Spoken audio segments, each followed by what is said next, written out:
Solo hardcore is one of the hardest challenges in TDS. It requires towers with multiple detections, strong early game towers, and either stall or strong support. It also requires multiple DPS towers.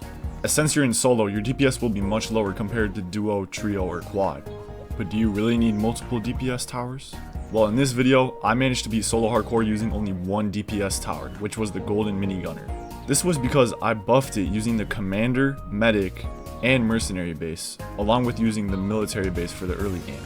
The medic, mercenary base, and commander all synergize to super buff the golden minigunner, as you can see here, dealing insane DPS. Pair this along with the military base for the easy early game, and the boosted economy, and this was an easy win.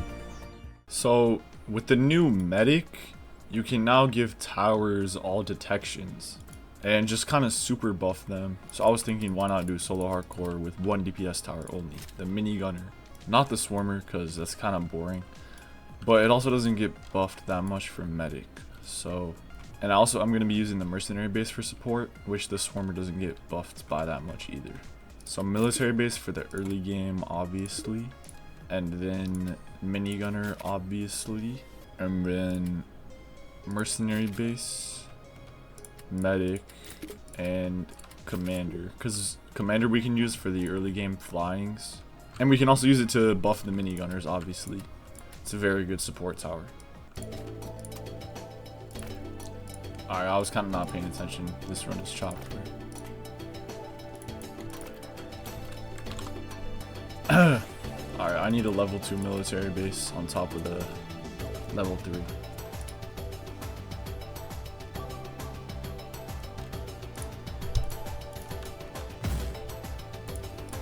Okay, I'm gonna get 2 level 3s and a level 2. I looked at like one of my old videos because I just forgot how to do this, honestly, but just seeing why I did this should work. I'm just gonna get 3 level 2 because I think I can afford to do that, honestly. Alright, yeah, so I didn't even need to skip that. We're literally getting more eco than when we got level 3, which does make sense because of the collision damage giving extra. But yeah, this is proving to be very good, I guess. Now we will save up for 2 level 3 military bases to help get some more like ranged damage, not just unit damage. Since I did get the tank, I probably will just get all my other level 2 military bases to improve my eco with the unit collision. Because we only really need one tank for now. Now we got these all maxed, and I'm just gonna go for merc bases now since they will also be giving eco. Alright, there's one max merc, and then I'm gonna get another one right here, so then when I micro minigunners to the back, I can use this mercenary base to give the damage buff to the minigunners that I micro. Alright, 2 max mercs, and then alright, so I was not really paying attention and died. I have not played solo hardcore in a while, bro. I'm just zoning out.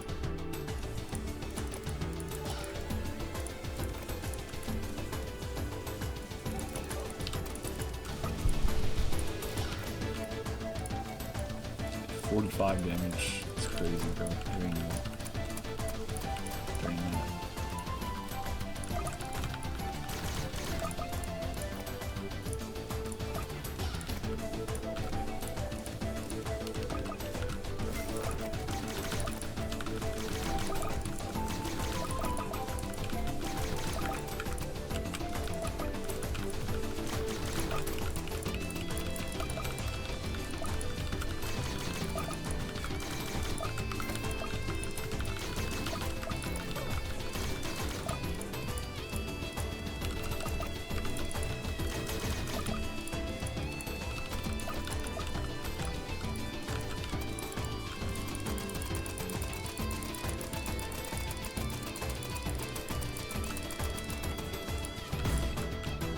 Alright, that was pretty bad micro, bro. But that's definitely possible. I need to get better like Vindies, earlier kills on wave 50, but that's definitely possible.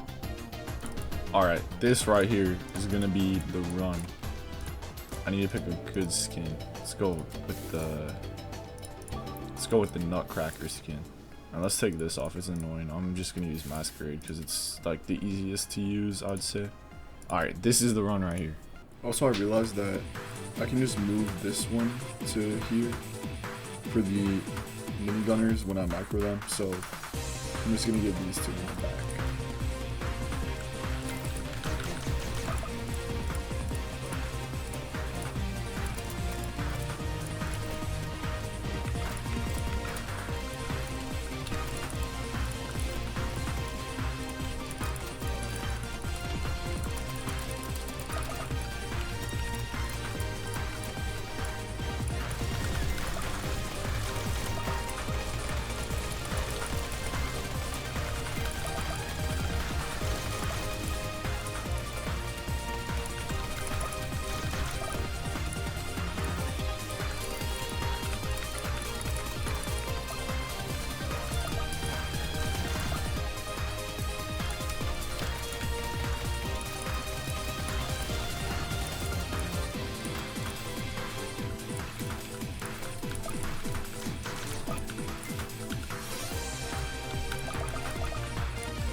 There we go. Nice. How to put my music in lock in and micro merc. Microing merc base is actually insane. It's OP, but there we go. Second wave 50. I didn't really play the best. Like, there's so much abilities to use, as you can see. So this was kind of a lot to keep track of, but I was able to do it. So we take that. GG, bro. GG, Void Reaver. Emote on this boy, bro. Big GG, 1 supply drop, 46 minutes. 1 DPS tower, as you can see right there. Like and subscribe if you enjoyed, and I'll see you guys in the next one. Hopefully this was another cool challenge.